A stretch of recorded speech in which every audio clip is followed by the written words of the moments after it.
Yes, ladies and gentlemen, it's May 24th, 2021, and it's Monday night, so the boys are back in town. Raj, Justin, and I'm Jack, and tonight, after this episode, we're all thinking 3 hours almost seems like it's not enough time for Monday Night Raw. How you guys feeling today? Justin, Raj, how you guys doing? It's all a sequel. Yeah. There was a lot of deja vu tonight with tonight's Raw. And look, I mean, there was some, we'll get into Raw here in a little bit after the news, but you had some good matches, but that's just not enough. You need more. You need excitement. You need unpredictability. And just having a good Xavier Woods, Matt Riddle, and Charlotte versus Asuka, those matches were both good. Charlotte versus Asuka did go on forever. It just felt so redundant pretty much the whole show. While we let the viewers filter in here live, I think it's worth pointing out before we get into the real heart of the issues, Jack Farmer's wearing a hoodie. Yeah. Look at what we've done to him. Yeah, guys, I thought it was so fun all dressing together with the suits and the ties last week. I was like, why not keep it going? Why not try something different? I put the hoodie on, and let me tell you, Raw is much more enjoyable when you've got something comfy on. Raw sucks when you're wearing a tie the whole time. Yeah, because imagine it's like watching Raw, but you can't breathe. So it's Jack, if Raw's not going to bring their best, you do not need to dress your best. Right. To feel more comfortable, I do have my slacks and dress shoes on underneath all this. No, I don't. And your hair's still nicely done, Wally. I almost put the hood up, but then I was like, no, that might be too far. I couldn't bring myself to do it. But you mentioned we got some news this week, guys. We had a bunch of actually interesting news. First and foremost, I want to talk to you guys about Velveteen Dream got released, and Velveteen Dream broke his silence about his release in an Instagram story. He explained his side of all the stuff that went down with the allegations back last year, and Patrick Clark stated, "Dream is officially over, but Patrick Clark will live to fight another day." Raj, we'll start with you. Do you think making a statement like this after everything that's gone on, has this done him any favors? I know sometimes it can be murky waters responding to these kind of things. I mean, obviously it would have been better to do it earlier. I mean, he kind of cited protecting his character for not doing that, which went, these are the one accusation was very serious. So, we've seen what happened with Anthony Weiner, ended up in jail. So, at that point, maybe protecting your character isn't the whole thing. But at the same time, if he doesn't want to litigate it online and, they are doing an investigation behind the scenes, we don't know about all that. WWE has been very quiet, but they did say they did an investigation. It didn't turn up anything. Triple H pretty much said it was Velveteen Dream trying to help these guys out. And so who knows,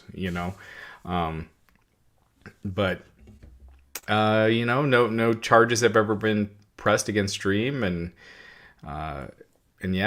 he's been released.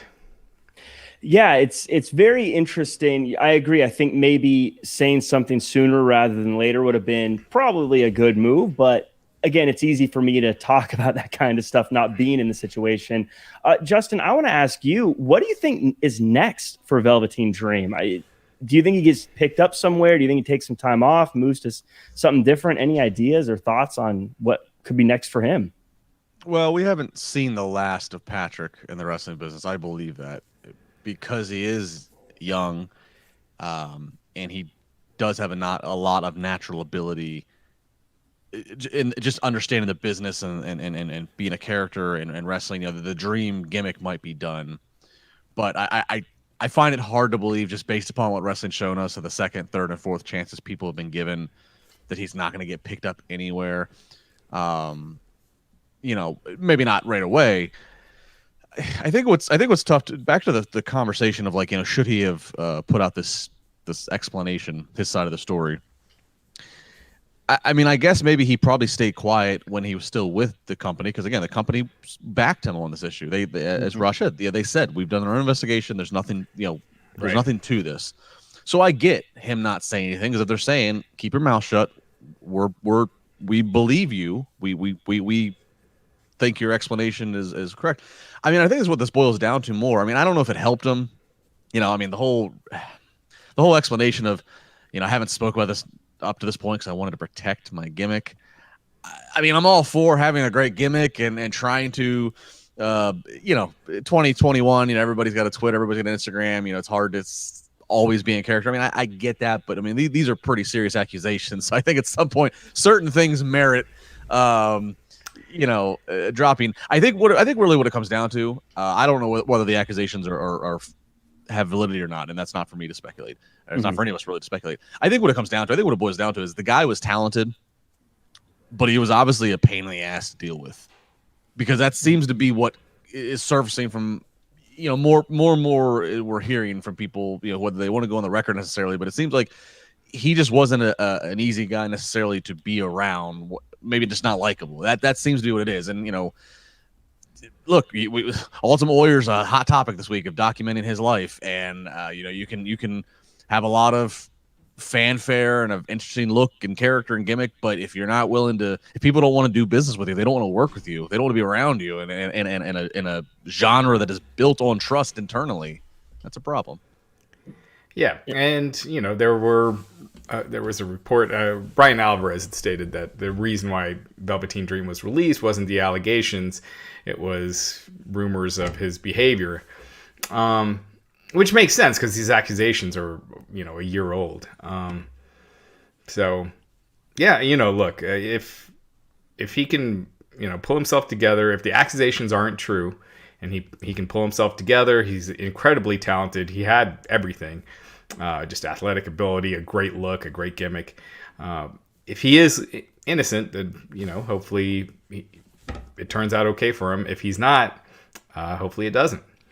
Yeah, and Jack, to your question to me, to circle it back, to bring it full circle, like I said, I don't think we've seen the last of Patrick in the wrestling business. To Raj's point, if this truly does go away, and it is an unfortunate blip on his career radar of accusations that maybe are false and never get founded, if he can better himself or improve in wherever he might need to improve in, I don't put it out of question that the Velveteen Dream is back in the WWE world, in some manner of time, year, 2, 3 years, whatever it is. Because again, he has a lot. I mean, again, I cited this last week. John Cena publicly spoke about and named this guy. John Cena, who is one of the most meticulous PR people, in the spot that he's in, he does not slip up. He knows how to be John Cena all the time, which is which to me sounds like an exhausting task. Yes. He always is on. And for him to make a conscious effort to name that talent several years ago, he names Velveteen Dream as a guy that he could look at as being maybe the next flag bearing guy for the company. That's huge. So I don't put it past if Patrick can do what he's got to do, that maybe we have not seen the last of him at some point in WWE. Yeah, I'll say, just to piggyback on that, one, you're right. John Cena never slips, and if there was any question of that, it was when Shaq tried to see if he caught him on AEW, and he seamlessly slipped through that.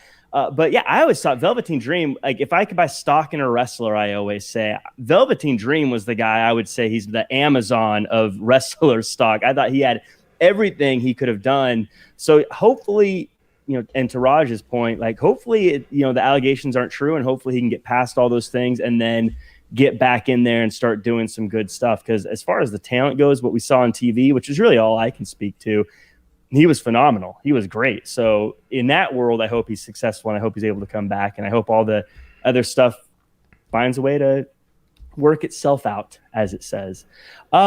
Speaking of working itself out, it seems like not having fans is starting to work itself out. SummerSlam looking like it's going to happen in Vegas. Dave Meltzer is reporting that it's going to be in Vegas and looking like Allegiant Stadium. I love the idea of SummerSlam in Sin City, but it was originally thought to be on August 22nd, and now it looks like that might get moved because Manny Pacquiao is going to fight on the 21st. And I mean, how can WWE have the biggest show of the summer when it's not even the biggest show on the weekend? Justin, how do you feel about SummerSlam in Vegas? I mean, is that the latest? Are they going to move the date, or is that just? No, I don't think it's the date. I think it might be the venue. Or the venue, yeah. Yeah, I think they might move that to. Actually, who knows? I mean, right now, as it stands, that's where they're supposed to be doing is the stadium. But they could always move it to one of the other arenas if they feel like they can't sell it out. With now the Pacquiao fight taking place the night before, will that hurt? Their chances of filling the stadium. And Meltzer did bring up some good points. Like WWE has never done well in Vegas. They did WrestleMania 9 in Vegas, and that didn't sell out. Oof. That's WrestleMania, and that was a makeshift stadium, so they got to determine their own seating capacity. Right? Yeah. And that was Hulk Hogan returning after a year. Granted, the rest of the card wasn't anything that marquee, but that was. They've just never been hot there. I know WCW, they were. I remember when I'd go to Vegas in the late 90s and you'd see just at the MGM Grand, the video wall just constantly showing the WCW Nitro trailer over and over. But yeah, man, Allegiant Stadium, that's going to be a tough one. And so why do you think I'm sorry to cut you off, Justin. Raj, why do you think that is that WCW can do so well there and WWE struggles? I mean, I would imagine at the end of the day, it's wrestling fans. Why would they go to? I don't know why they would support one over the other. You know what? I don't know if they really went during the Attitude Era that many times. I think Halloween Havoc used to be at the MGM Grand every October. First off, you're talking about it, and then Halloween Havoc in the late 90s. So it was wrestling's ultimate boom period. So you can make an argument that the same people. The same younger demo that's going to spend money and let loose in Vegas for a weekend in October finds pro wrestling cool. Oh, like Goldberg or the NWO, like it was things that were very, in pop culture. So that worked. But I also don't know. I mean, and maybe Meltzer, I know with his bookkeeping, we could dig this up. I don't know how many of those were ticket buying fans or how many tickets were given away or given as part of like a comp package for a casino and hotel of, if you book an extra night here, we'll give you a bleacher seat to, I don't know all those semantics. I've been hearing Vegas actually for over a month as being where WWE was looking to target SummerSlam, and okay, maybe government wise of how their state is and okay, nice weather. But I did scratch my head on to the point. Wrestling in Vegas has never been, because you are competing with so much else, and especially wrestling when the primary demo, at least WWE, is it's geared younger. AEW did sell out that first Double or Nothing really fast in Vegas. And granted, you had people flying in from everywhere. It wasn't a Vegas crowd. It was people at the first few AEW shows. People were flying in. What was the capacity though? Like what was this? It was like 13,000. Okay, that's bigger than I thought it was. Okay. Yeah. No, they did. I mean, they did well for that first one. They haven't. Obviously they weren't able to go back last year because of the pandemic. So, if they're counting on, if they could. I feel like they'd have to come up with a big SummerSlam match. You need Brock. You need Brock. Yeah. You need Brock. I mean, come on, shoot fighting Vegas. If Lashley's still champion, which at least by the next month, that seems like at least I think he's getting through Hell in a Cell, which we'll get to. Just give us the Brock Lashley, Bobby Lashley fight. Yeah. Yeah, Brock will sell tickets, I think, especially to your point. Yeah, in Vegas, that's basically home turf for him at this point after being in the UFC. Speaking of home turf, Kenny Omega taking some shots at good old JR online. Basically what happened on social media, Jim Ross said he thinks Randy Orton is the best wrestler going today, and Jericho responded saying he thinks Kenny Omega is. Kenny Omega responded to both of them, implying in a very non-complimentary, sarcastic way that he agrees with JR, but mocking him for accidentally calling him the WWE champion previously. Fellas, is there thunder in paradise over at AEW between Kenny Omega and Jim Ross? And he agrees with Chris Jericho, right? Because Chris Jericho said Omega was the best. Yeah. Who knows? It could be. He could be just having fun and just playing up the heel character on Twitter, which is probably what it is. It's a weird debate. it is interesting that basically one of the the second most well-known guy on the, that's involved with AEW is Jim Ross. And for him to say a WWE guy is the best wrestler right now is interesting, and that's, and by no means do I think he's looking to go elsewhere or anything like that. I think he's just being brutally honest, and that's just what he likes. And look, I'm kind of the same way. I wouldn't say Randy Orton, but for me, it's not just the in-ring; it's kind of everything else that goes with it. And so, yeah, I think Omega's just having fun, but he probably was taking a little shot at JR, giving it back to him a little bit. Yeah, obviously it's always a matter of what's your criteria of the greatest wrestler? Right. Are you talking bell to bell, or are you whatever? And again, I'm like Raj. I think Kenny Omega is very good bell to bell, but I think if you're talking about the full presentation and drawing power, I don't think Kenny Omega's in the top 3 right now. Yeah, I agree. But yeah, I don't think there's too much. Look, JR is very honest. If you do hear the rest of the soundbite and quote, he even says that there are people that might say Kenny Omega and that they have the right to the opinion. He notes that Omega's damn good. I think this is probably Kenny just having fun. Who knows? Kenny and Jim might have privately had a laugh after that slip up that JR had of calling him the WWE champion on Dynamite, which is what Kenny notes in this tweet.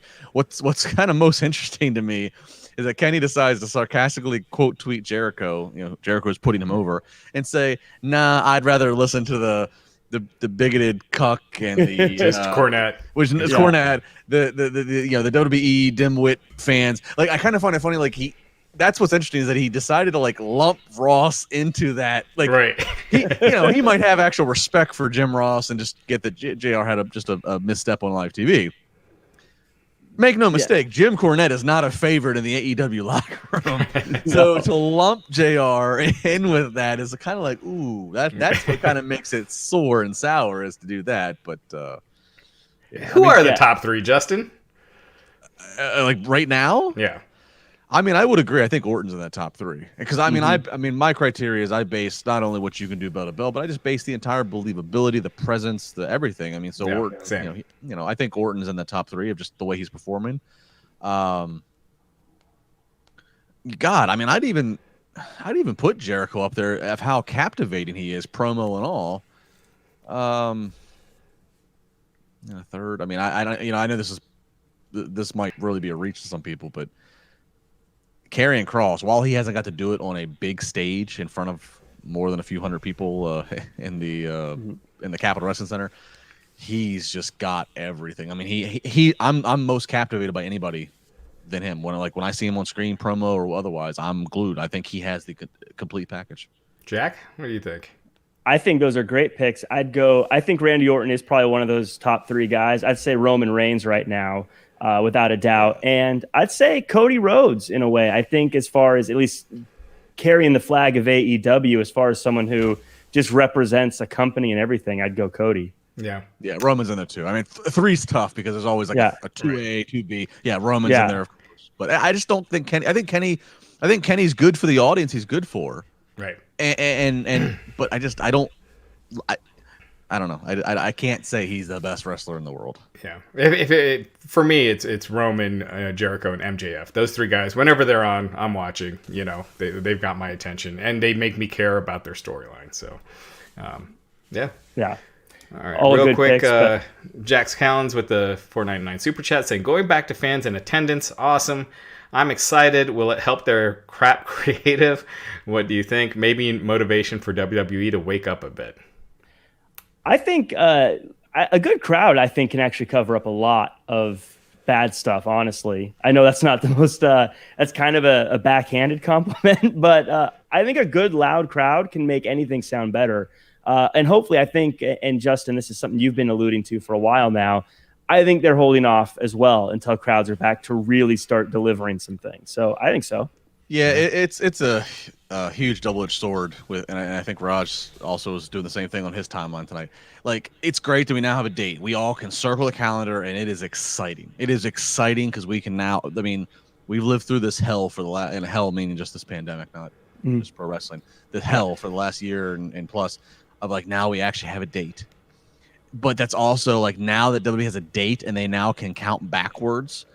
it does feel like, especially with Monday Night Raw, SmackDown's been better, and NXT's NXT, but especially with Raw, it feels like, God, they could just get an ultra super mode of, well, let's not do this. That's going to be way better when we have fans. And then when we're going to hit the repeat, rinse, recycle even more, which is scary to think.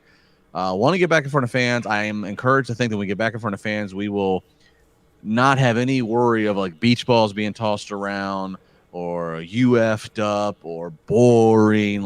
Fans are going to appreciate for a little while. Eventually get back. Mm-hmm. Yeah. They're going to appreciate for a little while, which that'll be nice.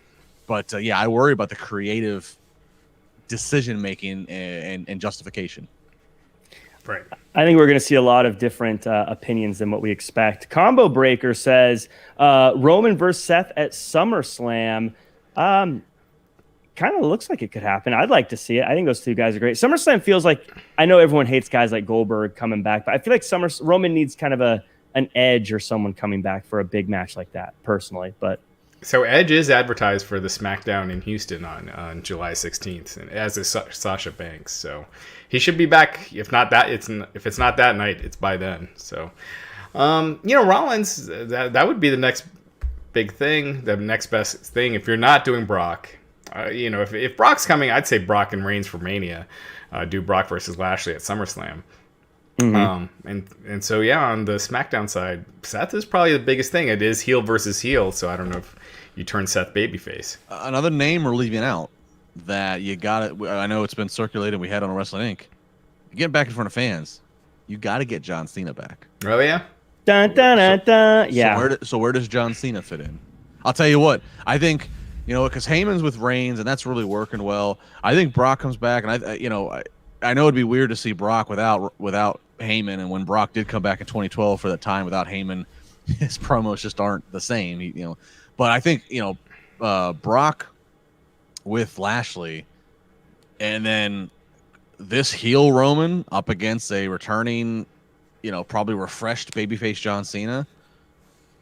Woo. And who knows? Maybe huge. Maybe Heyman's on both camps. Maybe Heyman pulls double duty, and he's got Roman on Fridays, he's got Brock on Monday, and then Jack, like you said, that comes to a head come to Mania. But I think, because I think maybe Paul does need to cut promos for Brock.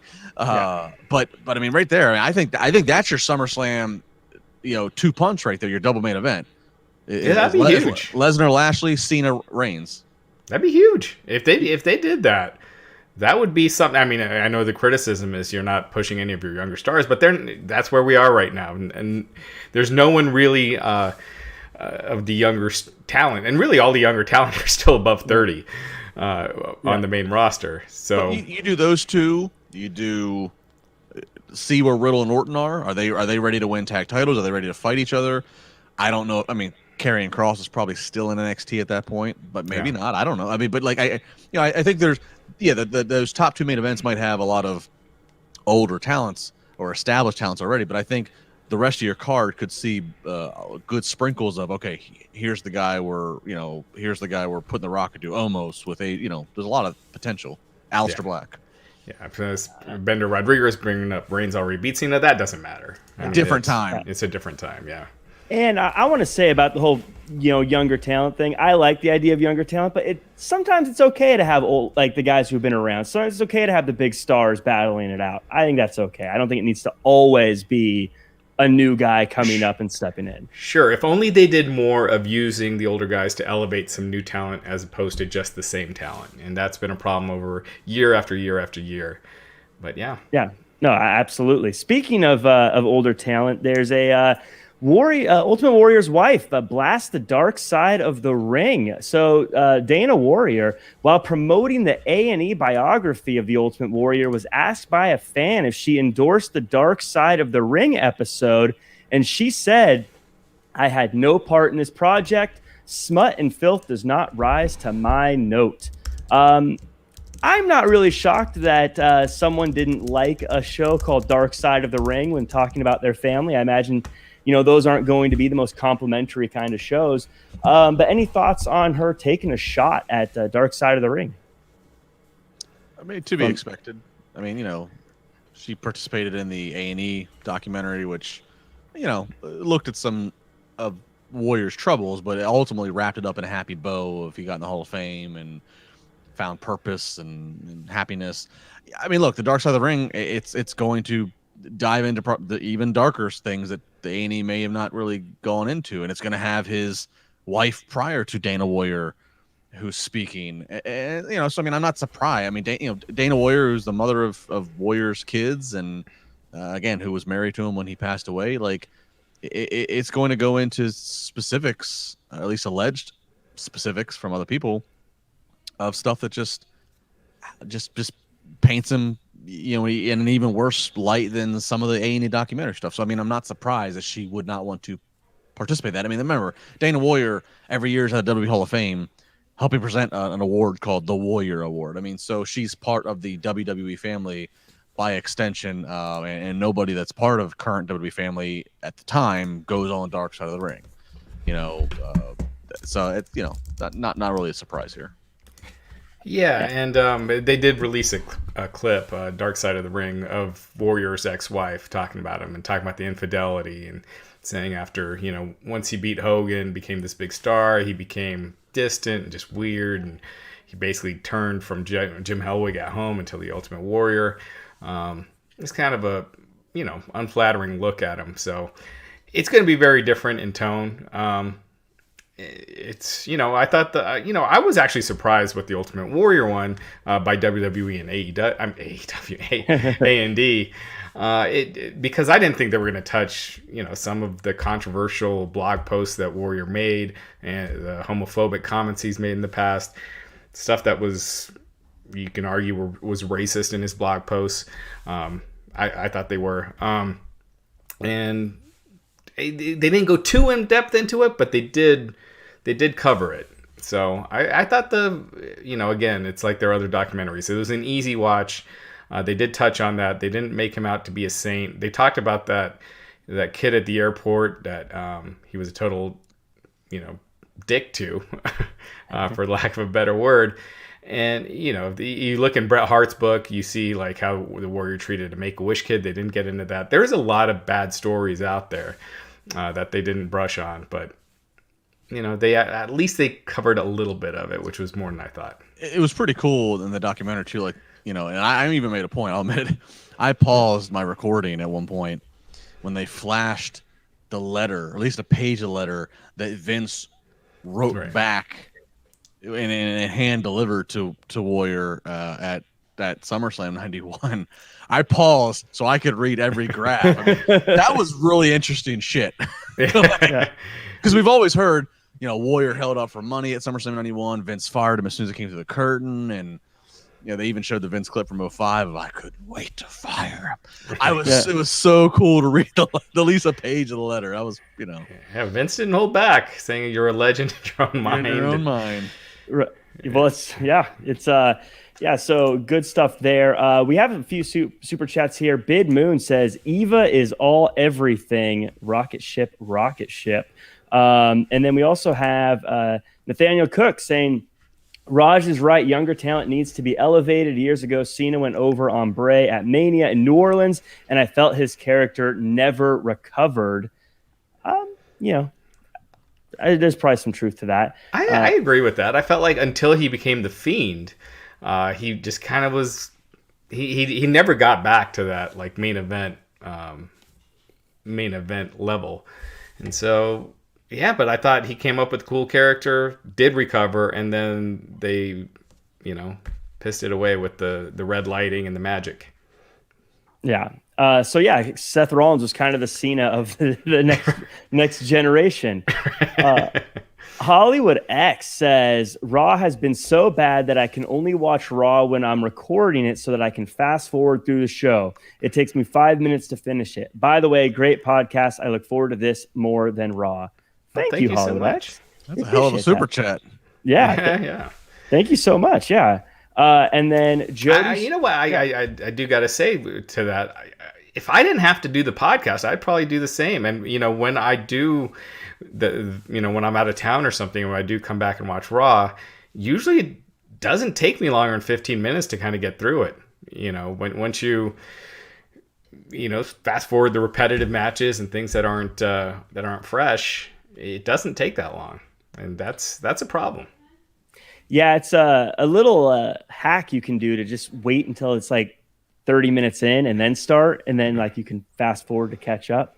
That'll get you through some of it.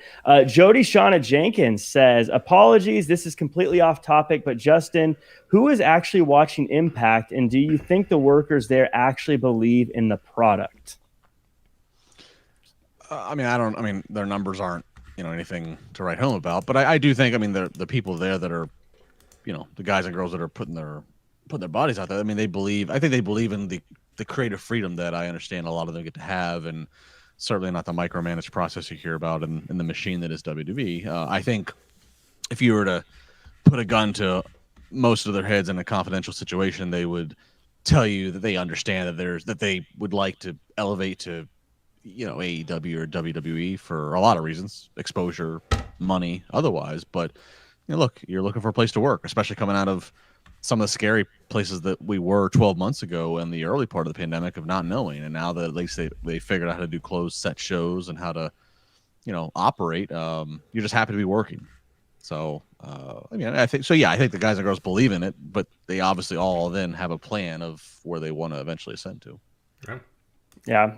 And Knicks have clinched stellar Justin Lopez. Ryan Gosling said in an interview years ago he waited outside of an arena for Warrior, and Warrior dissed him, and it turned him off to wrestling, which is a shame. And I've heard stories similar, not necessarily to Warrior, but just different wrestlers and how that impacts fans. It's a shame when that kind of stuff happens. People are mean, but they're real people at the end of the day, I guess. Not everyone's a ray of sunshine. Yeah, I'm actually a jerk in real life. If you meet me, I'm going to let you have it if we meet in person. By the way, anyone that says I'm going to let you have it is not a dangerous person. That's safe to say. I can't wait till we're all in Dallas next year for Mania for the Wrestling Inc.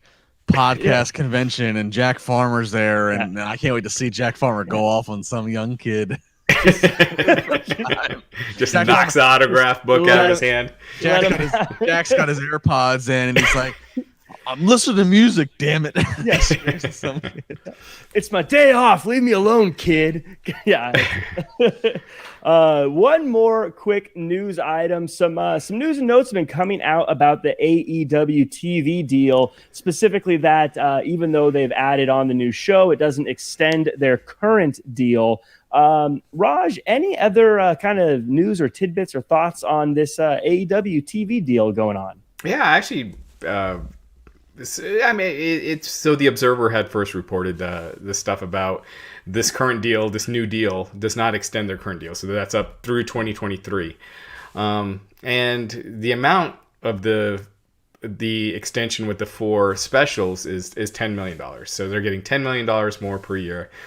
Big positive, as we're seeing right now, AEW is going to be preempted basically through June, I think till June 30th. They're not going to be on Wednesday nights. If I'm not mistaken. I'm pretty sure that's correct. So that kills off all their momentum. I mean, Double or Nothing is this Sunday. I don't know about you guys, but I'm not feeling much buzz for this pay-per-view like I have their past ones. And, a lot of times a killer go-home show will take care of that, but you're not going to be able to get that this week because it's going to be on Friday night.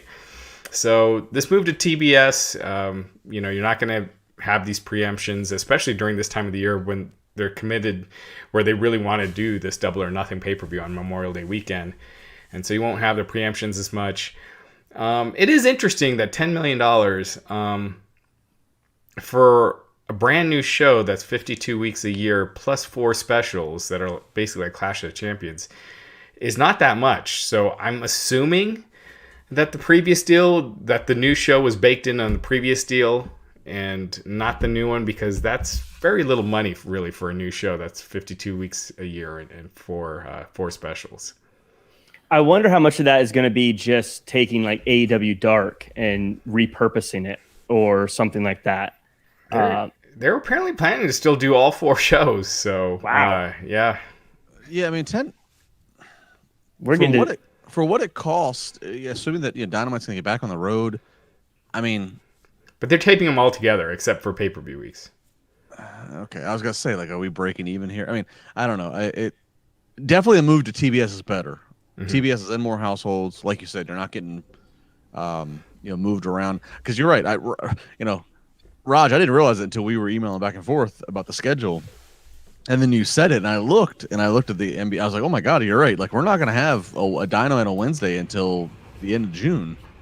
Yeah, and that and sometimes AEW is a little bit of their own victim of this, as I think at least that they assume everybody is watching everything they put out, meaning, oh, you're watching Being the Elite and Dark and Elevation, so all this is going to make sense, and that doesn't always work that way. Like, so there's times where I think I see or hear things on Dynamite, and I'm like, that doesn't make sense. And then some AEW fanatic will go, well, didn't you watch this? And I'm like, no, I didn't. Right. Well, it was explained on BTE. Right. Yeah. So I don't, yeah. So it being at 10 p.m. on Friday, I do think this is going to be a little bit of a, you're right. This hurts the next month, hurts double or nothing of like the momentum and the linear storytelling, essentially. Yeah. Let me clarify this. Doom Tribe T saying 10 million is what they got to renegotiate on top of the original deal. Yes. Yeah. I'm not saying the entire deal is just $10 million. It's the original deal, which is said to be 43 to 45 million per year, and then an additional 10. So 53 to 55. That's pretty good then. Yeah. I'm just saying 10 million for a new show, unless this new show was baked into the original deal. And the 4 specials is not that much in TV terms. The a few things I wanted to comment on the pay-per-view this weekend and not having the build. I wonder how much of that is because people got burned so bad with the end of the last pay-per-view, with the whole death match, fireworks going off at the end. Kind of made people a little bit skeptical of what their pay-per-views are. And also, I'm interested. I'm usually not a ratings guy. I don't really care too much about the ratings, but I am interested to see what happens with SmackDown and AEW if they're both on Friday night, because that truly is a head-to-head, matchup, so to speak. Right. Will it help them because they got the SmackDown audience already there, and they'll just turn over, or will they be tired by then, or will it just be, Friday night? That's not AEW's core audience, and they're going to be out, and everyone's going to be DVRing it. So it will be interesting. Yeah. Yeah, and to Jack, to your point, look, they have had a couple duds. The deathmatch firework turn to sparkler ending, even the controversy with the blood and guts of the Jericho and the way they shot the crash pad and everything. But I still think the AEW core fan base is the AEW core fan base. Long term that might prove to bite them in the ass. They, another year or two from now, we might be doing conversations about they're not reaching a new mainstream audience, which is what WWE is always doing, which is what turns off some of us sometimes. Right. But I think still early on, I think if you're an AEW fan, you've made up your mind. I'm watching everything. Yeah. I'm paying for everything right now. And it seems like they're going to get a minimum of 80,000 buys regardless of what they do. The last pay-per-view did huge. They're like said would be around 150,000, their biggest ever. And I think that was a combination of the explosion match and Sting's first match, and then also the big surprise that they teased. It kind of created that perfect storm. I don't feel anything like that for this, but they're still going to do at least 80,000. That's better than any TNA pay-per-view ever did. So better than what WCW was doing at the end. Yeah. So, I guess it all depends on perspective for that. And I don't know. We'll see. I think they usually do a pretty good job of putting on a good pay-per-view. If you're an AEW fan, then you probably like the AEW pay-per-view. So, but we'll see. In any case, before we get talking about Raw, which is what we're here to do, I want to give a quick shout out to everyone in the chat, everyone who's been chatting there, watching us live. Thank you guys. If you could do a favor and hit the like button, hit the subscribe button, leave a 5-star review if this is on iTunes, share it with your friends, all that good stuff. And if you want your comment read on air, just hit us with a super chat. We'd love to see what you guys have to say and chat all about that as well. And also, guys, let us know what you think. If you'd rather us do the Raw review first, or if you'd rather us do the news first. I think most people have been saying the news, but let us know. Yeah, absolutely. So let's get the show started, and we'll start with the start of Raw. We start the show with Bobby Lashley and Drew McIntyre, which is pretty straightforward. But this time, Kofi Kingston comes out and brags about beating Lashley and says he didn't need McIntyre's help. And then these two get a little feisty with each other, causing Adam Pearce to come out and say, "You two have a match. Winner gets a shot at Hell in the Cell." Raj, this felt a little different with Kofi Kingston in the opening segment and in the WWE title segment. Maybe not a drastic change from what we've been seeing, but it does seem like a step in the right direction, getting someone fresh in there, right?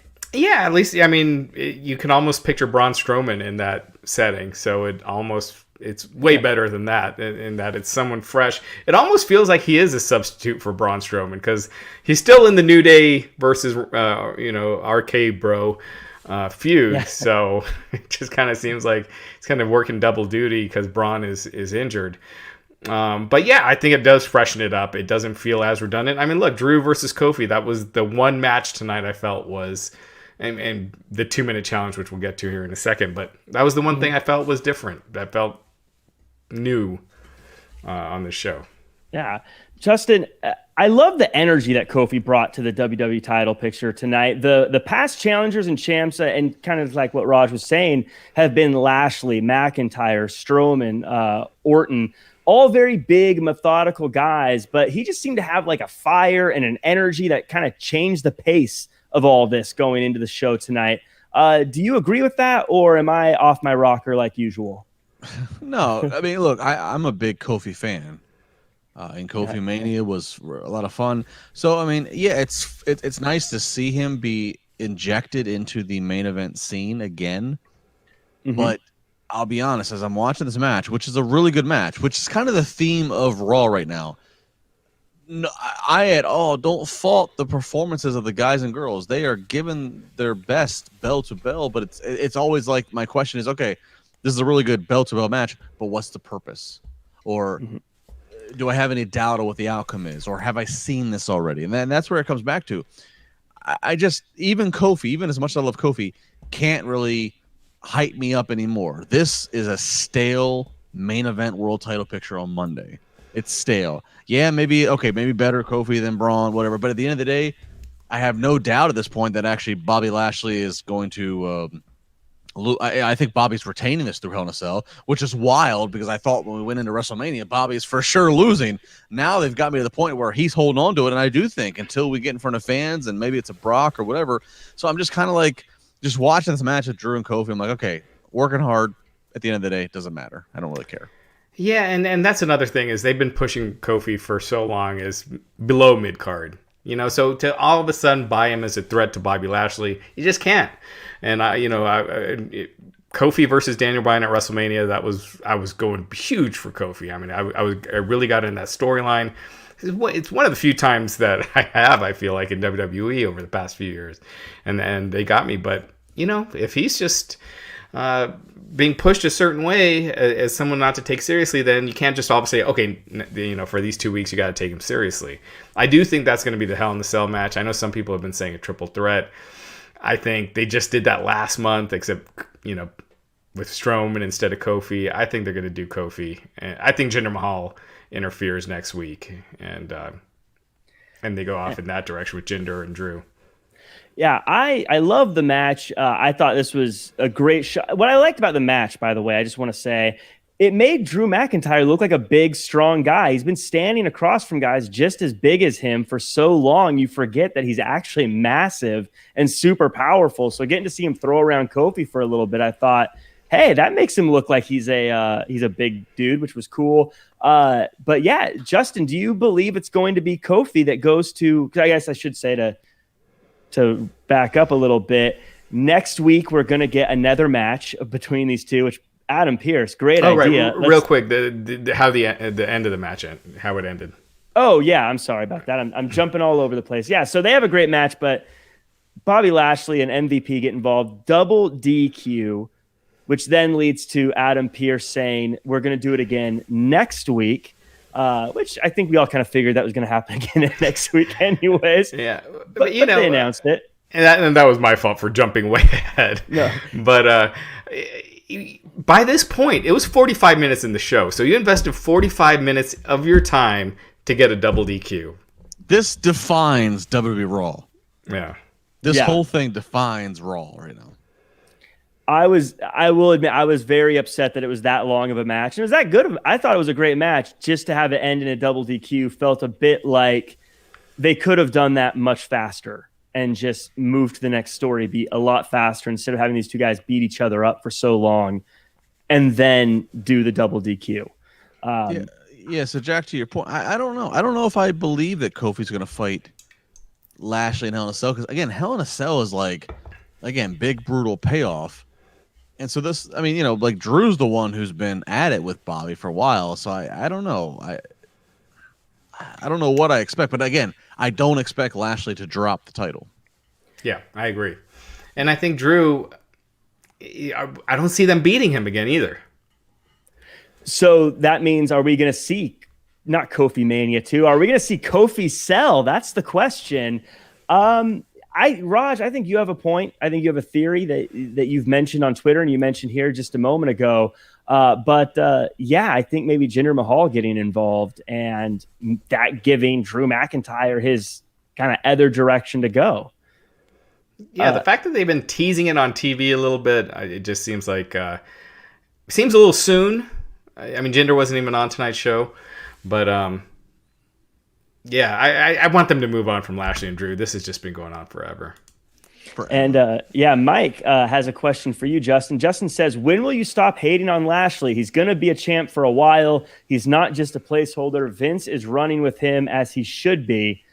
Mike, I'm with you. I love Bobby Lashley. What was I hating on Lashley? Yeah, man. Stop, Justin. Justin, how dare you? I said a minute ago, I thought that they were going to have him drop the title in Mania, and now I clearly believe that they're not, and he's probably going to take it to SummerSlam. What? I'm not hating on Lashley. I think Bobby. I just said 40 minutes ago or 35 minutes ago that I think Lashley Lesnar is one of the money-making matches they need for a crowd in Vegas to support and get Vegas to be a draw. Mike, thanks for the $5, but your $5 is ill-founded. It is a bad bank account. A check bounced, I predict, because I don't know what you're listening to. Go back to the early days, Chair Shot Reality, first 30 episodes. Bobby Lashley, one of my guests, one of my interviews. I love Bobby Lashley. I don't know where you're getting at this. I agree with you, Mike. All right, let's go on. Yeah, I was going to say one last thing, Justin. If you could please refer to him as the Almighty from now on, that would be appreciated. Sure. Anyways, we get that match next week. And if Bobby Lashley gets involved in any way, 90-day suspension, which just to wrap that up, I don't know why that would be a punishment. He'd get out of Hell in a Cell altogether. But I would assume he'd get stripped of the title. Oh, well, they didn't say that. He said he was going to get paid. Right. So that said, moving on, we had a Nikki Cross sighting tonight, fellas. Backstage, we get some back and forth between Charlotte Flair and Rhea Ripley when Nikki Cross arrives, and Ripley sticks up for her. And I'm not really sure if I'm supposed to like Rhea Ripley at this point because she acts like a jerk, but then all of a sudden is sticking up for Nikki Cross. This leads to them having a match that is a 2-minute beat the clock challenge. Nikki Cross wins, in air quotes. And while I'm glad Cross is back and I'm glad she, in air quotes, won, I felt like it came off like both of them looking lame because Ripley looked like she wasn't paying attention and Cross was way too excited about just not losing for 2 minutes. Justin, what are your thoughts on Nikki Cross being back? Well, I like Nikki Cross, but if you're presented as you didn't fail at your job in 2 minutes, so we deem you the winner, you're not set up for success. If you're lined up in a line of your colleagues and there's a group of creative people that get to say, all right, how little of a time are we going to peg that this person couldn't beat you and that you're going to succeed? Like, that's a terrible ranking for where you are in the booking progression of, if you can survive 2 minutes of Rhea not beating you, you're a star. This is I didn't understand any of this. This is ass backwards. Nikki celebrated like she just won the damn title at WrestleMania, and all that happened was she didn't get pinned in 2 minutes. I don't know. It's one thing if you do 10 minutes, like when you did Sammy with Braun, they did with Jericho and Jungle Boy. 10 minutes at least, that's a decent amount of time. 2 minutes, you can last 2 minutes. It hurts you more than it helps you. For the record, a standard Raw commercial break is 3 minutes. So they couldn't even give you the benefit of the doubt of surviving a effing commercial break. Why not just have Rhea beat somebody? If you don't want to beat Nikki Cross, if this is the beginning of some weird push where you make her look really bad to start off, have Nikki beat somebody. A developmental talent, anybody, just a squash match, just a showcase match. Nikki Cross wins, and that would help her way more than this. Yeah, even if you just brought out Lana or someone who wasn't on tonight to lose a singles match. And like I said, I try to imagine this was any other type of combat sports. Could you imagine if Conor McGregor was like, from now on, if you don't beat me in 2 minutes, I win? Like, it sounds like the most ridiculous. I've never been a fan of the beat the clock challenges. I mean, Raj, to your point, I sometimes get it when it's like a Jungle Boy versus Jericho kind of thing. But to me, I don't know. I don't feel like either of them look good. Like I said, Rhea even looked like she just wasn't paying attention and wasn't really involved. Rhea was like stunned when the 2 minute thing went off. It's like you never even looked at the clock. There wasn't even like there was a piped in countdown of 10. She was like unaware. It was like, all of a sudden 2 minutes is up. What? And I missed. What did I miss? Because it was Charlotte saying that she could beat her in 2 minutes. So how did it turn into a Rhea Ripley 2 minute challenge?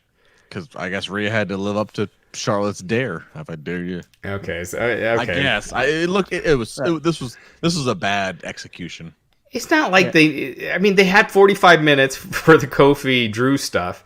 They went like another 30 minutes with Charlotte and Asuka. They could have given Nikki Cross a little time and cut some time from those other two. Yeah, I agree. And this is a small thing, but I wasn't a fan of Ripley kind of laughing it off after it ended either. Like, you're a champ and you just lost. Why are you kind of laughing off this loss? I mean, it makes it feel like it doesn't even matter to her. But this did no one any favors. Yeah, but it did get Nikki Cross back on TV, so I'll try to save it with that. But just like we're gonna get a rematch from earlier today, later on next week, we're gonna run back Asuka versus Charlotte one more time, folks. This was a great match. I actually really like the match as a match. I kind of wish we didn't see this matchup so often because it's always so good when it does happen. I wish they'd space them out a little bit. I also like how Charlotte Flair's doing the old El Idolo kick to a back elbow thing. That was a fun little shot there. But anyways, Charlotte wins. She's going on to Hell in a Cell to face Rhea Ripley for the title. Raj, this was the matchup we expected for Hell in a Cell. At least I would assume so. Is this the matchup you want to see at Hell in a Cell? Rhea Ripley versus Charlotte Flair? I mean, I think from a storyline perspective, it makes sense. And, Rhea Ripley never did get that win over Charlotte, a singles win. So, yeah, I think, again, none of these matches feel heated enough to be in a cell. I feel like they should have held this pay-per-view off until the fall and just done Extreme Rules or one of the other Vengeance or whatever you want to do, one of those pay-per-views that really has no theme. Just do that and hold off on Hell in the Cell until you have better storylines, because nothing really feels that heated right now. That's worthy. I agree with you. I thought this match was really good, but to your point, when you've seen it so often, it just doesn't matter. Like, I could watch the same two people have a great match. I mean, any two people have a great match, but when it's almost every week, it just loses its. You just don't care. Yeah, it takes a bit of the stakes away. Yeah, do roadblock, because everything's a roadblock until we get the fans back. It's just a giant. We are in a holding pattern, it feels like, until July 16th, where we're just killing time and not really trying to do anything interesting or out of the ordinary until we get to mid-July. And just to correct you guys, I believe it's WrestleMania Roadblock and WrestleMania Great Balls of Fire that you guys are referring to. And this Hell in a Cell is, I guess to their advantage, to their whatever. It's a close set. We're just gonna see a couple spots that are gonna be, pre-shot, pre-orchestrated, because again, it's a close set, so you can do things. crash pads and all. But to Raj's point, nothing feels so heated that I need to see it in a Hell in a Cell, especially the women's stuff. I mean, I guess if we get Drew and Bobby, I guess because we've seen them go at it over and over. But it's just hell. This is going to be super manufactured. I think back to '98 Hell in a Cell, Foley flying off, or the first Hell in a Cell in October '97 of Shawn and Taker. This is just going to be the super manufactured heat for a blow off. Yeah, and to what everyone's been saying, and to what Brian Outen is saying in the chat, hey guys, just wondering if these repeated matches are bringing ratings down on Raw. Do you agree? I think that's kind of the point of what we're saying with Hell in a Cell. The reason it doesn't feel heated is because we see them interact and get physical every single week. So seeing them saying they're going to have a match in a few weeks on Hell in a Cell goes, oh yeah, they're going to have a match next week. Who cares? Is at least my thoughts on that. Do you guys have any opinions on the repeated match affecting actual ratings? You know what has been weird? Usually you see the ratings drop quite a bit this time of year. And I think today they are going to because of the NBA. They were up against the playoffs tonight. But usually even before the playoffs, you see the ratings start to dip after WrestleMania, after the draft. You start seeing a big dip. They haven't really dipped this year. And I think Justin, you said this a couple of weeks ago. We're probably down to their core audience. And it's not, there's just not much more to lose. And they'll just watch anything. And so, we'll see how much the basketball has an effect on ratings. Because if it doesn't, we're really probably just down to the core. The bar's at the lowest peg it's going to go. At this point, I mean, it's a good low bar to have. I mean, 1.8 million people is still better than almost everything else on cable. Which is why they continue to get the huge TV deals they get, because even at their lowest, right, they still have what any weekly episodic television show would love to be able to bank on. Sure. Right. We just are very critical. There's a lot of active conversation and critics on wrestling every week of where they are. We also know where they could be if they put their best foot forward in their best time. But yeah, I mean, I do think this probably in viewership wise is probably going to be in their lowest 5 ever. Yeah. Yeah. I think next month we're going to see some really low ones once the playoffs are farther in. But yeah, I think tonight should be. It deserves it. Yeah. And then Manny Santos Carvalho, let me know if I'm saying that right. Eva Marie looks like money. She said in her video on YouTube that she'll be wrestling. Who do you think her first feud is, and why is it Charlotte? Well, it depends. I think whether or not it's Charlotte depends on if she's going to be going for the title, because Charlotte, I think, is going to have the title. What about you fellas? Think about Eva Marie. Manny, I'll say this to you. I actually think that Eva will be kept as far away from Charlotte as possible for as long as possible, because I do agree she is going to wrestle, and I do agree that the office is going to look at least what they're investing in this, this rebrand, this repackaging and return.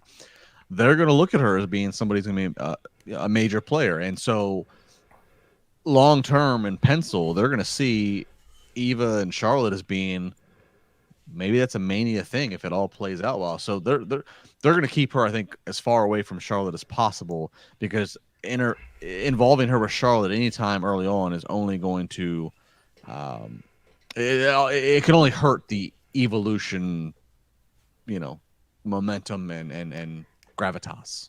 I think it'll be Bayley. They are kind of positioning Eva as a babyface, and she's calling herself a role model and everything. And so that's kind of Bayley's gimmick. So there's a natural feud right there. I think if they do this in front of fans, though, the fans are going to boo the hell out of Eva Marie. She's not a babyface. She's a natural heel. She's great at it. I thought she was really great at getting under people's skin last time around. So that's where I think the money is at with Eva, is as a heel. I've always said with these videos and these packages, and we'll just talk about that real quick since it was mentioned. She had 2 videos again. Justin, you've pointed this out, and now I can't not see it. They always show one early and one right near the end, and it's always like the old one and then the new one's at the end. Yep. this time she did talk about training men and women, which that kind of opens up, in my perspective, how she could be used and how she could be involved. What do you guys, I mean, any new thoughts about these video packages or anything, I guess any new theories come up from what we saw today? I mean, I find it interesting they continue just to go with the evolution coming soon.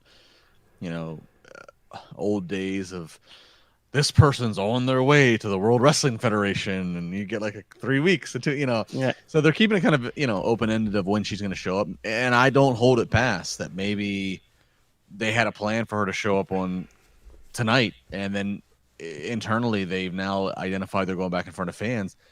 They might be shooting a few more of these promos just to draw it out and not have her come back until the fans. I don't put that past. But overall, I mean, no, I'm intrigued. I do think she's going to wrestle. I don't know if she's going to lead a stable, but I agree with Raj. She's more naturally made for a heel. I'd hope they'd recognize that. The other thing I could say is I watched the last promo, the new one that we saw tonight, just before the women's main event, which we'll get back to soon. And I'm like, oh, you're just pouring sweat and you still have your makeup all perfect. And to your point about being able to hold us up until fans are back, remember they had those Emelina promos for about 37 weeks. So I think they can keep them going. Yeah. They did do that with Liv Morgan too. It seemed like forever. Yeah. Jack says, probably wrong. I feel Asuka should have held the steam somehow for Becky to return and reclaim what was hers, as she donated the title to Asuka story-wise. I kind of agree. I think it would. I don't know when Becky's coming back. That's the one hang up on my end. But I kind of agree in the sense that I think it would have been a cool "you never beat me for the title" kind of thing. But it is what it is. You guys any thoughts on that? I really like that idea. But yeah, again, I mean, Becky's been looking in great shape. There's been pictures of her at the gym. She's just ripped. And if she signed a new contract, you got to think, SummerSlam, I would guess she's probably on there. I got to think that when we return to fans in mid-July with that SmackDown, Money in the Bank, and then Raw, it's going to have to be kind of the booking mentality that we get the night after Mania traditionally. It's going to have to be like a reset. Everything's gonna be geared towards SummerSlam. Every surprise is possible. Every return is possible. I mean, that's so. Yeah, Becky, throw her in the pot here. Yeah, and they're trying to get Cena for that SmackDown. Yeah, you're right. I think it's going to be very post-Mania feeling, which is all sorts of stuff happening. At least I hope. Elon Brown says, what you guys think about moving Roman to Raw, McIntyre to SmackDown, and turning McIntyre heel? And have you heard anything about Riddick Moss returning? A lot of stuff there. I mean, I feel like Roman's doing just fine on SmackDown personally. I don't know if you need to move him, but yeah, do not move him. That seems like that's doing just perfect. I just think McIntyre needs some way to freshen up. Personally, and I know nothing about Riddick Moss returning. Justin, any thoughts on that? Yeah, I mean, any of that? You got $1 billion investment with Fox. You want to keep Fox happy? Keep Roman Reigns on Fox. Yeah. Look, Drew. To no fault of his, he's been the pandemic champion for a bulk of it. It's great that he's in the top of the card, but he's just there just needs to be some reshuffling and some refreshing. Or even just if he has a sidebar, like Raj has mentioned, a sidebar with him and Jinder, just to get you through some time and then let him come back and revisit the title after Lashley's, dropped to somebody else. And the Moss, I know nothing of. I don't know. Yeah, and we'll have to see once fans are back for a little bit, to see where people really are as far as fan reaction goes. Yeah, because I have a feeling there's... first few weeks, I think everyone's getting cheered and everyone's going to act accordingly. But I think after a few weeks, people are going to start. I get the feeling we're going to get different reactions than what we've been trained to think. Yeah, there weren't really any surprises at Mania. They kind of towed the company line. I mean, Tamina got a pretty big reaction. I think that's why they pivoted to them winning the tag titles. But outside of that, it was mostly towing the company line. Yeah, Edge got a huge response coming out, even though he was kind of positioned as a heel. But yeah. But again, it's Mania and it's the first show in a year, so I think that's just natural.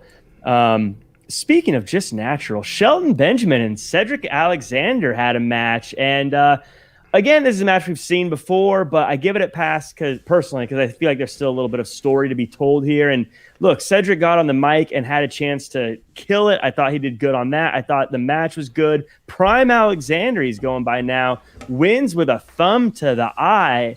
Justin, these two are now 1-1 with each other. Are you up for a rubber match, or are you just not feeling this? No, I am. And I like the business being accomplished. I will say it was a little awkward. I get that they're trying to build heat on Alexander with the long-winded promo, and he did the whole promo. Then he jumps off the apron, and we go to commercial. I don't know. I am there for it because I like both these guys. I like Shelton. I don't think Shelton's done yet. I like Cedric Alexander. Little repeat, but I'm okay with it.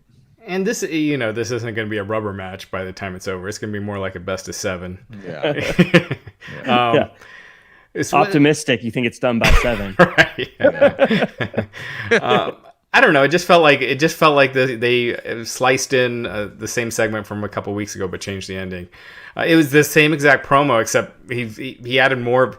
He's doing this thing with his voice. I don't know if he's doing it with his voice or he's losing his voice or something, but it's really it's like cracking when he's talking. I noticed that too. I noticed that too. It was kind of awkward. Yeah, like maybe he's doing it on purpose to be more annoying, like to sound a little extra irritating, it sounded like he was losing his voice, but it sounded like that last week too, or 2 weeks ago when he did it. And it put Shelton in a weird position because Shelton, for 4 minutes straight, had to just yell at the ref, get him in the ring, stop talking, and Cedric just kept going, and Shelton had no other card to play, but let's fight. It was really weird. Yeah, it was awkward. So, again, this is one of those things where just because two guys have a good match, if it's not really advancing, and it's just people trading wins, then I don't know. I don't really care to see it anymore. Well, I think the story here is just the old veteran and the young upstart trying to go at it, and can the young upstart get one over on the crafty old veteran is what they're trying to do here. Sure, then do promos and angles and build to one match at a pay-per-view, and you have the young guy go over. Instead of just Larry Zbyszko and Bruno Sammartino weren't just trading victories every week. It led to a big match, and then someone really gets over. As opposed to the way they're doing it, they're just both going to stay where they're at. Yeah. Oh, come on. Zbyszko and Sammartino had the 2-minute beat the clock challenge. Right. Don't you remember? That's how Sammartino kept the title for so long. All of his matches were 2-minute beat the clock challenges. Yeah. That sounds like something a wrestler would do when they just don't want to work much. They're like, from now on, all my matches are 2-minute beat the clock challenges. Oh, totally. It sounds like a 2000 Hulk Hogan creative control with WCW. Brother, Billy Kidman can't beat me in 2 minutes, but I get paid the same tonight. That totally sounds like that. Sorry, Billy Kidman, but you were in that spot at that time. Yeah, I was excited for that at the time. I was like, yeah, Kidman's getting a shot. Oh, sure you were. But looking back, I'm like, that was ridiculous. Takes Jack 21 years to realize that was stupid as hell. In 21 years, I'm going to look back with a lot of regret on the things I've said here. Jack says, bedtime, but the Riddle ending was awesome and new for Riddle. We crap on Riddle besides Jack, but I'm good with the new Riddle direction. That actually leads me. I was going to go right. Jax, thanks for the transition. You're a natural. Riddle versus Woods. I thought this match was match of the night, personally. I thought their counters and their big moves were great. Riddle hits the RKO for the win, and then with that venomous look on his face for a moment before going back full broad. Raj, new matchup, great matchup, and I'm kind of left thinking, are we sleeping on Woods here? Yeah, I mean, it's still another version of New Day versus Team RKO, which they had last week. Just, I'll get my repeat gripe out of the way. But yes, we haven't seen Riddle versus Xavier before.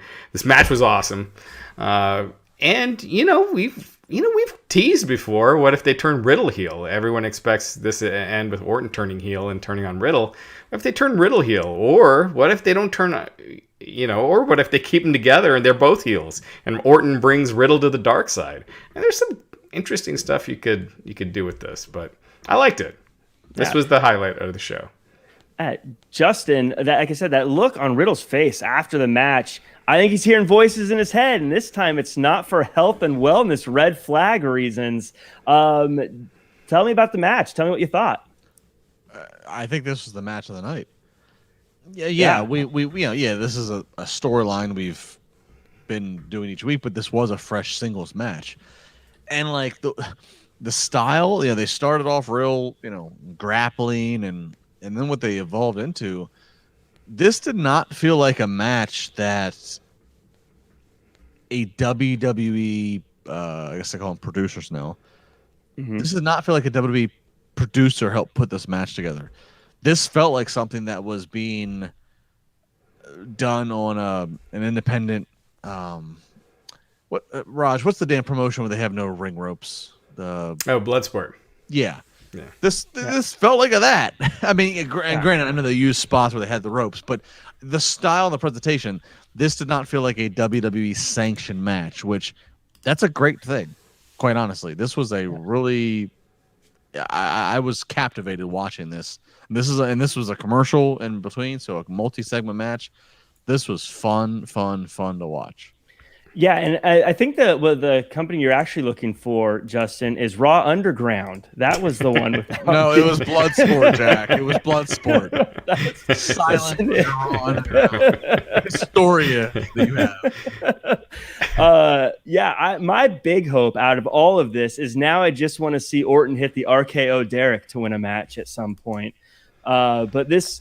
I don't know. Yeah, to the point of you guys this being good, it felt like, I don't know if this was what they were supposed to, but it felt like they were like, let's just show out and crush it tonight and just upstage everybody, because it felt like a pay-per-view match, like that had been built up forever. It was great. I loved it. Match of the night for me. Well, and even Woods, I think he tweeted something later. It was like, I'm paraphrasing, I don't have the tweet in front of me, but it was like, the consequences are out. Like he was making a reference to like, he had to maybe pull back into his Consequences Creed days and do so. Like it just felt like this was they went out there and they just did what they wanted to do. Again, they were not WWE, Yeah, and micromanaged. I thought Xavier looked really good here, and I feel like because sometimes with New Day they do the same. They've been doing the same shtick for so long that sometimes it can be hard to take Xavier seriously, because he's kind of in terms of star power, it's kind of like Big E, Kofi, and Xavier is kind of, relegated to the background. And I thought, he showed that he can hang, and, maybe he can change his character up a little bit and freshen himself up, because I thought this was kind of a star-making performance for him in a lot of ways. I wonder if this was, and I agree. I think the same thing, Raj. And part of me wonders, and this is me just hypothesizing and speculating, but I wonder if he sees Big E over on SmackDown, and then Kofi sort of being back a part of the world title scene on Raw. I wonder if he's thinking to himself, "I got to show out myself, because he might find himself as a singles competitor again very soon." In some ways, I don't know. Yeah. Amy Kimball with the super chat. Wow. Thank you, Amy. Thank you so much, Amy. Do you guys prefer wrestling in previous era where we had a lot of squashes and run-ins building to a great pay-per-view match, as opposed to stars repeating matches that will be seen again at the pay-per-view? Jack is awesome. Well, Amy, thank you. You're awesome. I appreciate that. I always think you can have a little bit of both, but right now, it feels like I wish they'd keep people separate a little bit more, so it feels fresh on pay-per-views. How about you guys? I like how they do it on Dynamite, where they're not repeating matches at all, but they're bringing in wrestlers from Dark and Elevation to kind of fill in. So it's kind of a squash match in that who's going to win. but the faces, it helps build them a little bit. It's not just some random jobber that's gone that night, that you're only bringing in for the night. So, WWE has like 200 people under contract. Mix them up. Just bring them in. And it gets them some exposure. It gets them working with the stars. And you just freshen your show. Yeah, I mean, AEW, I think, does have a better approach. I mean, there's flaws to it, but I think overall it's a better approach. I mean, I know this is not a popular name, but I miss the philosophy days of Vince Russo, which was every segment needs to advance something or somebody. And Vince, still to this day, gets a lot of shit for what he thinks works, but I'll look at his WWE days and I'll even cite his TNA days. Advance, and it works, and it at least pops an increase of viewership more times than not, and that's what I miss. I think you're right, Jack. It's a mix of, you need established talent, you need a little bit of a squash, but every segment needs to have an urgency feel to it, and especially on WWE's Raw. And that is not there at all. And you're never going to have it for 3 hours every week. Yeah, and to your point about Vince, you didn't have matches that went like 40 minutes or over a bunch of commercial breaks. And what that did is allowed a lot of other talent on the show and a lot more faces. And it just, again, it felt more fresh and they're not wrestling the same matches every week in, week out. They're mixing it up. And yeah, I mean, Vince gets, like, to your point, he gets a lot of crap, but it's funny because a lot of people that give him a lot of crap talk about how great the Attitude Era was, which is, which it was him and Vince McMahon. So, yeah.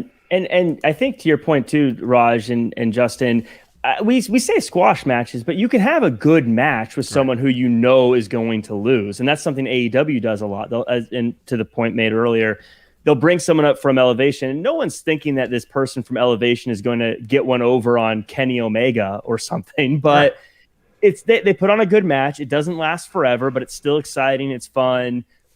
Kenny wins. He looks great. The other guy, everyone goes, oh, that was interesting. Maybe I'll follow that person on Twitter or whatever and maybe see what they're doing outside of AEW. And it's like a win for everybody. Yeah, absolutely. As far as Vince Russo, I got to chat with him once, and he was a delightful fellow. So I will always have his back. Yeah, Vince used to be on this very podcast. I spent 5 days on the road based here in Pittsburgh with Vince, and we filmed stuff in a studio. We went and did a seminar at a wrestling school that I helped work with, and we did I did the road. I did several events of Vince. I went to Mania 31. We did an entire weekend around Vince and meet and greets. Like, I spent a lot of time with him, and we don't work together anymore. But I will say, like, I'm not, the guy's certainly not flawless, but I think there's a lot of his philosophies that are camouflaged in bluntness that today's cancel culture doesn't want to hear, but there's something to it. There's there's little pieces that can be pulled from it of like, oh, that kind of makes sense. Right. Yeah. Speaking of things that make sense, we got Jackson Riker versus AJ Styles tonight. Impact 2012. Yeah. Yeah. This was a quick match, and I have to think this is Jackson Riker's biggest win of his entire life. God, yeah. But I think he got the win because he just had a great interview on Wrestling Inc. with Drew Rice, by the way. If you're watching the show, make sure to visit Wrestling Inc. and check it out. The match was fine, but for me, obviously, the takeaway was that awesome camera angle shot looking up at Elias and then Omos just looming over him over the guardrail. And then Omos just like a nightmare chasing you, running so fast after them up the ramp. That made the whole segment worth it. Justin, I'll start with you. We talk about needing more tag teams. We talk about needing fresh matchups. I know this has been similar from previous weeks, but we got basically two new tag teams talking or fighting over the tag team titles, and this was a match we haven't seen before. Does WWE get a little bit of credit for this one? Yeah, I'll give them credit. A little bit new. new and Omos. They've obviously got a long-term plan for him, and Riker versus AJ. Yeah, all right. Yeah. A lot of things there, but overall, I was fine. This was certainly not the worst part of Raw. It was different. Yeah. I don't. In no universe do I think Jackson Riker should be beating AJ Styles, but this is their feud. So, and AJ, you're not going to have Omos in a singles feud yet. So, when you're doing the singles feuds, that's the thing with the tag teams, right? You have them just mix and match and face each other over and over again. So, I'm sure next week AJ will be beating Elias again. Probably, but I thought for what it was, personally, I thought it was fine because it was quick. Like this, if this went for 40 minutes, that would have been an issue. But I thought at least they got it right and kind of doing it, getting it over with, and getting the story beat out of the way. Now we talk about beatings. Humberto Carrillo and Sheamus had another quick, hard-hitting match as well. Sheamus winning with the tights, or holding on to the tights, then attacks Carrillo afterwards, but gets stopped by Ricochet, of all people, making the save. Raw, Sheamus looking dominant, but Ricochet and Carrillo showing they can not only take it, but they can dish it out when necessary. How'd you feel about this segment? It's kind of backwards with the heels and the baby faces, right? Like the heel just keeps kicking their ass fair and square, and then the baby faces need to gang up 2-on-1 on him to get the better of him. And then Ricochet's stealing his clothes a couple weeks ago as well. None of these guys have looked strong against Sheamus, so it's like, why does this keep happening? Sheamus has beaten them all clean. In logical sports, in logical combat sports, if someone just beats him clean, you don't go immediately back to that match.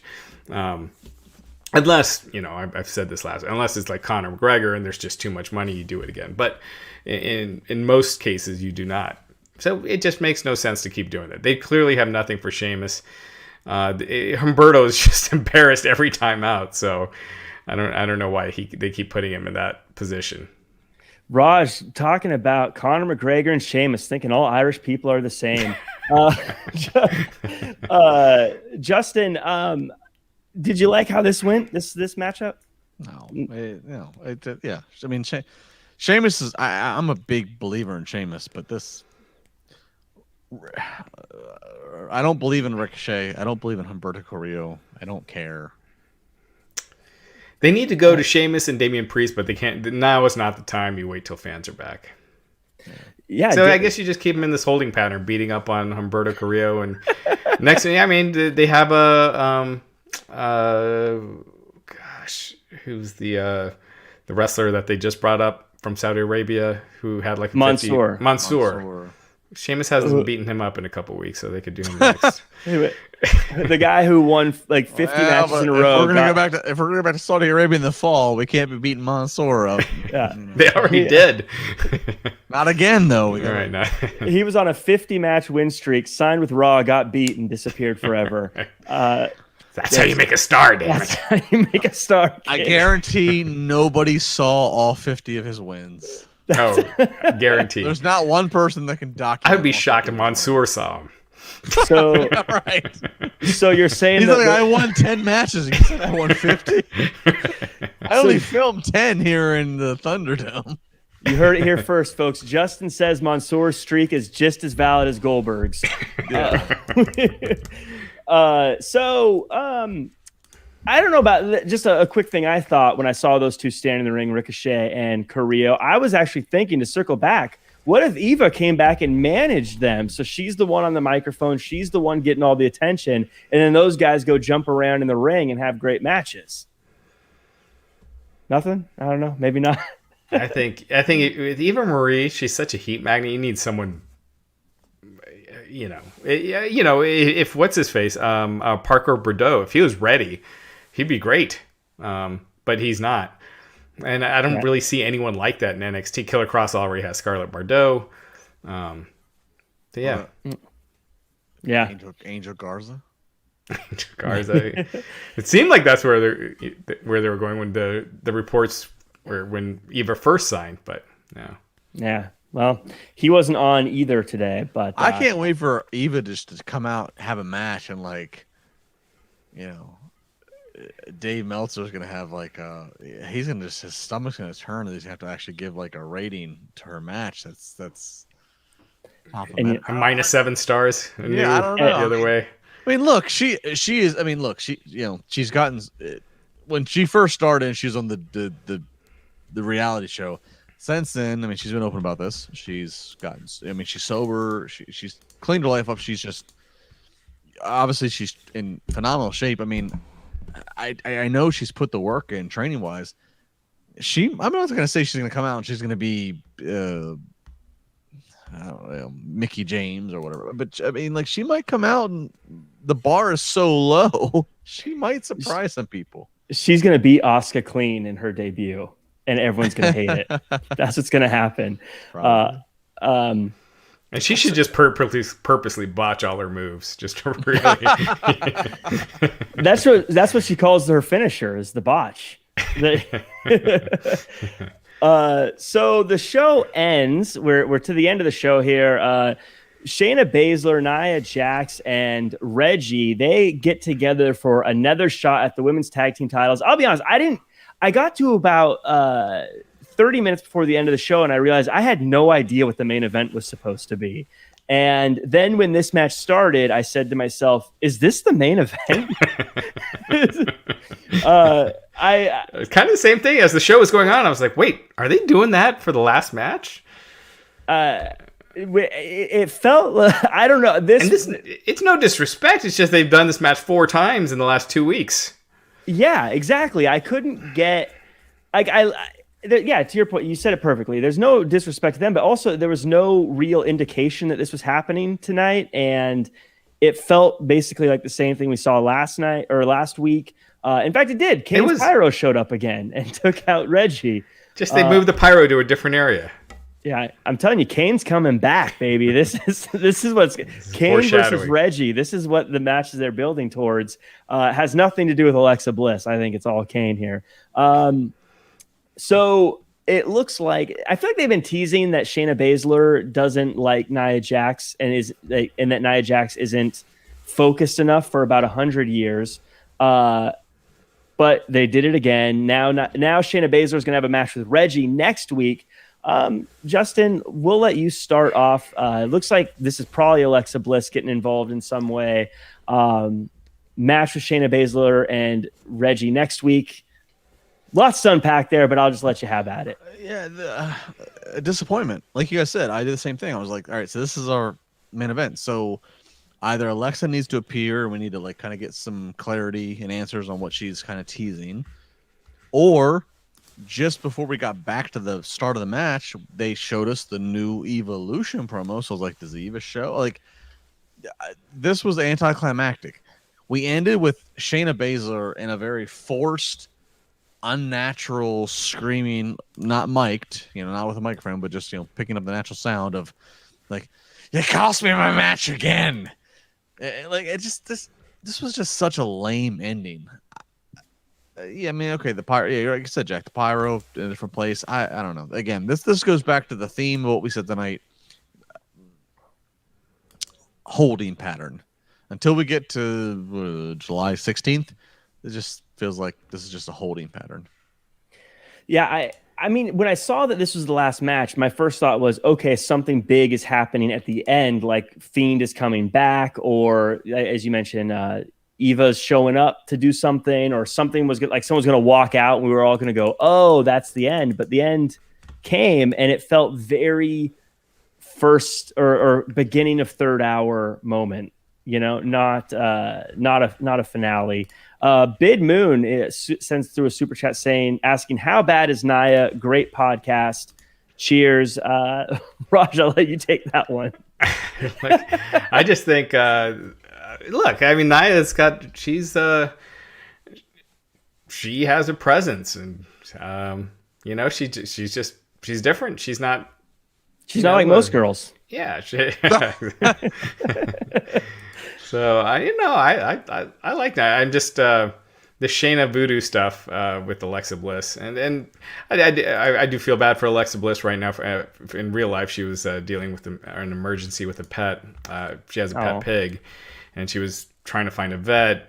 Trying to find someone that could, and she was saying none of the vets would take her, would take the pig, and it's pretty hard for her today. So she posted it all on her Instagram story, but yeah, I think that's why she wasn't there. Well, that's too bad to hear. Anyone who has a pet knows that's no fun to have to deal with. But who in the office had to relay it to Vince? Alexa's not here for the pre-tape. The pig's sick.